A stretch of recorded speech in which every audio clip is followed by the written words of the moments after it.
Welcome to episode 111 of the BCF ORG podcast, The Business of Business. I'm Brian Fisher.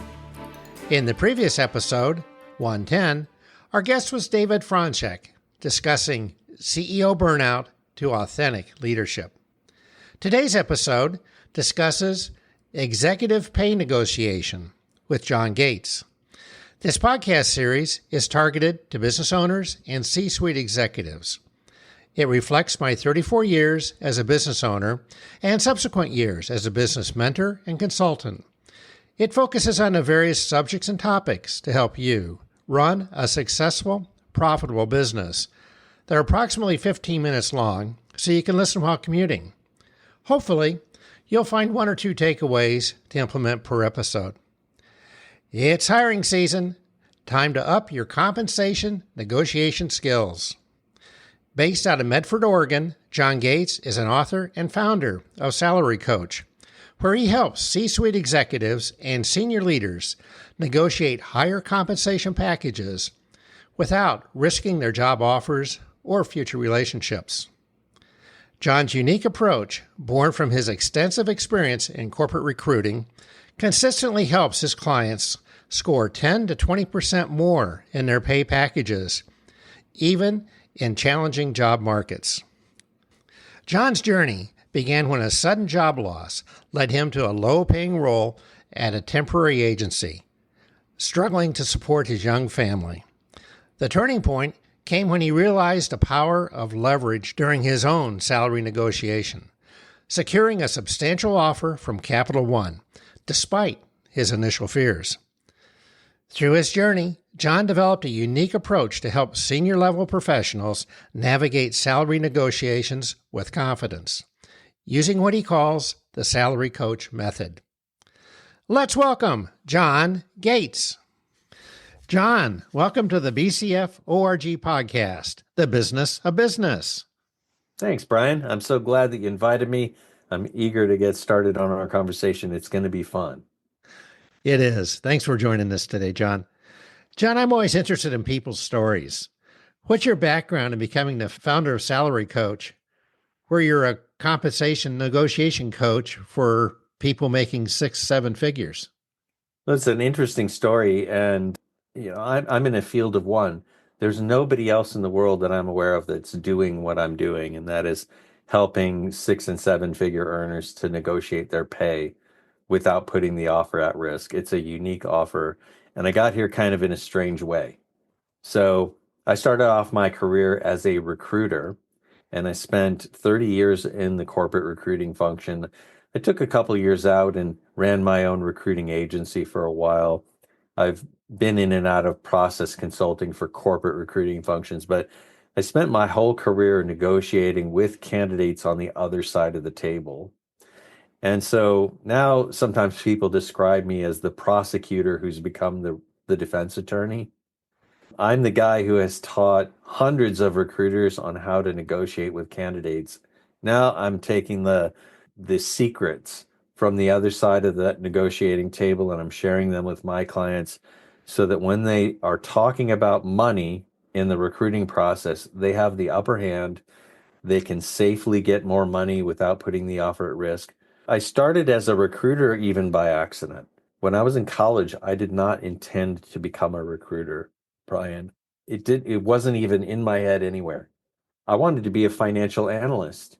And I actually had a job offer with a tech company to be a financial analyst right out of college. 3 weeks before I was supposed to start that job, they called me to say, well, the big bosses here are rescinding all the job offers for anybody who hasn't started yet. And that was heartbreaking at the time because I had a newborn son and I was a young person just trying to start their career.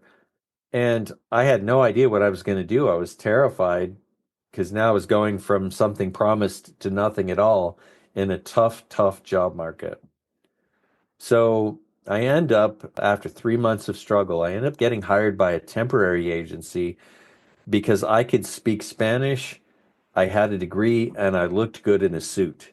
And those were the 3 reasons why they hired me. They wanted me to go out to a suburb of Portland, Oregon, which was heavily Hispanic. and recruit Spanish speakers who spoke no English and dispatch them onto jobs. And so that's how I got my start. Eventually, I left the temporary service industry because I was starving to death, Brian. My first job out of college, my salary was $16,000 a year. And I have still have no idea how I even put food on the table. But I eventually got a job as a corporate recruiter for one of my clients. It was a technical manufacturing company, and I was really, really happy there for about 3.5 years until I got laid off for the first time. And being laid off as a recruiter is sadly a real common thing. And it's because you're responsible for making the business bigger. Whenever the decision's made that it's time to make the business smaller, the people who make the business bigger are easy to cut. So that's what happened to me. And when that happened to me the first time, I had 2 young children and I just bought a house 6 months before that, my first house. I was so excited, but then again, terrified. And I felt all the feeling that job seekers today feel. When they get laid off, it's like, oh my gosh, what am I going to do? How am I going to pay my bills? What happens if I become homeless? I have felt all those things myself. And I ended up moving from Portland, Oregon to Richmond, Virginia to get my next job with Capital One Financial. So I think most people know who that is. But I was able to pass their interview and selection process where almost nobody else could. It was extremely difficult. They decline 90% of people who interview because you have to pass this crazy process in order to just get an offer. And after I finished that crazy interview process, I'm in a conference room wiping the blood off myself. And in comes Chip, the recruiter, the guy that was recruiting me to join Capital One. And he said, John, I'm just going to level with you. I've interviewed 23 people and only 2 have passed the process for this position. And the other guy that passed the process just withdrew. So what's it going to take to get a yes out of you today? Because I really just want to close this out. And very rarely do recruiters lay all their cards on the table like that. But he didn't want to take any chances that I would say no and he'd have to start all over again. And so I had, for the first time in my life, a tremendous pile of leverage that I didn't know what to do with. Like, I was a recruiter on the other side of the table, and I didn't know how to respond to all this as a candidate. So I told them I wanted a better salary, a bigger title, a better incentive plan, a better relocation plan, and a signing bonus. And I got all of that. Within about 30 seconds, he said yes. And here's where the light bulb really went on and kind of why I started Salary Coach. I had all this leverage and they said yes so fast. I spent the next 3 years at Capital One wondering what I just left on the table. I didn't handle it right. I had a golden ticket and I kind of blew it. And I think that's kind of an unusual situation to get started, but I started tracking how much money my candidates as a recruiter were leaving on the table. And it was typically between 10 and 20% of what I was offering them. And so I started tracking and I set goals to replace my own annual salary every month with negotiation savings. So how this would work, if I knew I could offer up to 185,000 and I could use a $10,000 signing bonus if I needed it. If I closed you, Brian, like at 175 and I didn't use the signing bonus, that was 10,000 in salary and a $10,000 signing bonus. I just saved the company. And all this would go into a spreadsheet and I started tracking it. After a while, I just became very aware of how much money people were leaving on the table. And eventually that built into the story of Salary Coach. I decided that I'd rather help candidates get all that money without the risk instead of working for corporations and helping them to find candidates and onboard them. Eventually, I became the head of recruiting for multiple Fortune 500 companies. I've been directly responsible for all executive recruitment at many of these companies. So I know the ins and outs of just about every offer that could be made and the potholes and the mines. I have the map to the minefield, and it's a very interesting business to be in. That's a great story, John. This episode's topic is pay negotiation. I normally don't think of this, people making big bucks, but why do even top executives struggle to negotiate their true value? Well, that's a really good question, Brian. I'm glad you asked that because I think the answer is fear and a little bit of insecurity. And this is what most people don't realize about senior executives, and that is they're just as inexperienced at negotiating their pay as everyone else. Most people transfer from one job to another, from one company to another, maybe 5, 6, 7, 8 times in their lifetime. And you might be a very accomplished negotiator working with your company. Maybe you negotiate multi-million-dollar business contracts every single day in your job. But when it's your pay plan and it's your house and it's your car payment and all these things that are on the line, the stakes are just different. And people are afraid that if they answer too aggressively in the pay requirements question or at the offer stage, that the offer will be taken away from them at the finish line, or they'll lose the chance to interview. So I think it's fear of loss, and people will talk themselves into leaving money on the table all the time. Like even some of my clients will come to me and they'll say, John, I got an offer and I think it's good enough. I think I'm going to say yes to it. Whenever I probe into that, it's because they're afraid, even with my coaching, that they'll lose the offer and they'll have to start all over again. And it took so long to get here, especially in a soft market. People are very vulnerable to robbing themselves, but they have tremendous leverage at this phase. The one thing that I think is important to say, and so if you're listening to this podcast, write this one down. This is worth the cost of admission, even if it was $5,000 to listen to this podcast.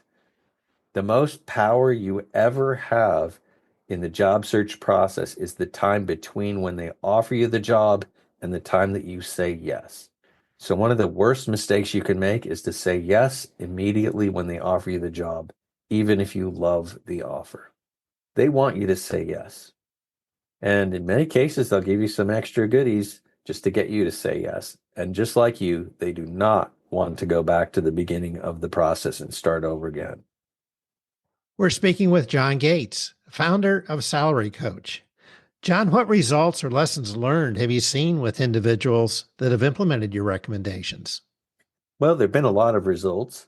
I've had the pleasure to personally coach dozens of senior level people through this process. And the average person, I think, is bringing in between 10 or 20% more, sometimes a lot more than that. Once I had a senior level technologist approach me right at the finish line. Like he'd never heard of me, and somebody suggested that he get a hold of me because he just got an offer that he thought was a little bit of a low ball. He didn't know how to navigate it. So he was at the offer stage. He had the offer in his hands. He spent 30 minutes with me and we bumped his offer up by $30,000 after just 30 minutes with me. Another guy was on an extended job search process with him. He'd been looking for 4 or 5 months. He was a C-suite person and he finally got an offer. We were negotiating directly with the CEO and I helped him to navigate this process. In that one, we discovered that we had a lot of leverage because that CEO had already told the board that they found their person and that he was probably going to start in a couple of months and he was going to solve all these great big business problems. So that CEO was very willing to adjust the package. We moved that package up by $613,000, working together over the next 2 or 3 days very closely. But I helped him to lay the foundation for that way earlier in the process. During the interview, he knew what to say so that we would have this negotiating leverage at the finish line. That's probably the biggest success story I've had is that $600K uplift. That's on a $1.5 million package, by the way. That's a pretty big success story. Yeah. Well, is there anything I've not asked that you'd like to add?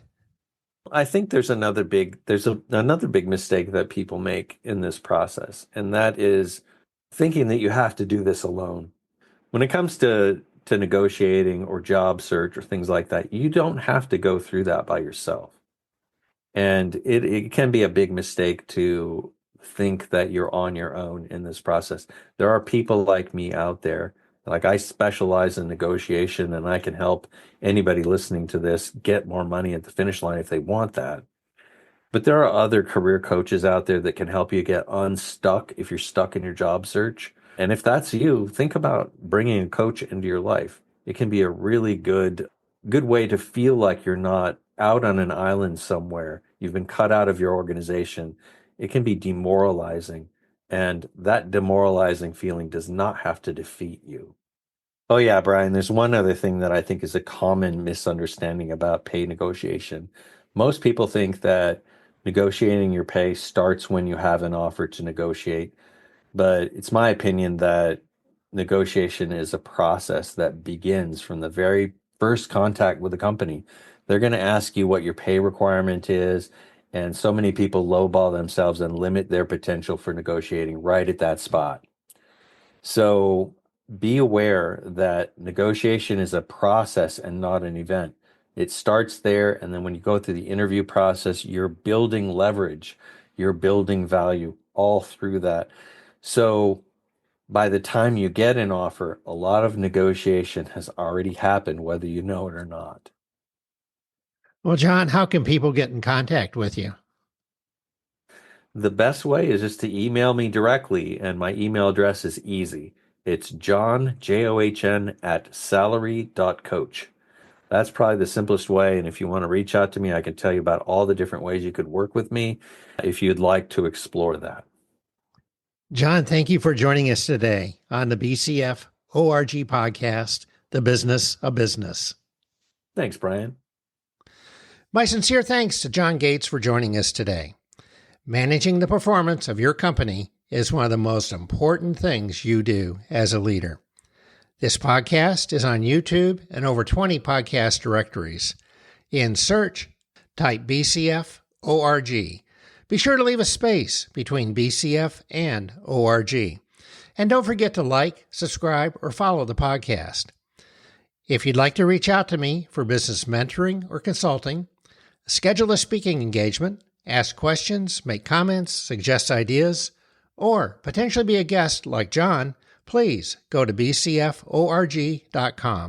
There's a red Contact Us button in the middle of the homepage. All the podcasts are available by clicking on the website podcast page in the reference bar. These podcasts will be released the first and third Tuesday each month. In the next episode, 112, our guest will be Jason Kruger, discussing business financial insights. In business, running a successful, profitable business is the ultimate scorecard. You're never done and can always be better. It tends to be more fun than work, frustrating at times, but can be very rewarding. From BCF ORG Corp., I'm Brian Fisher, wishing you the best. Thanks.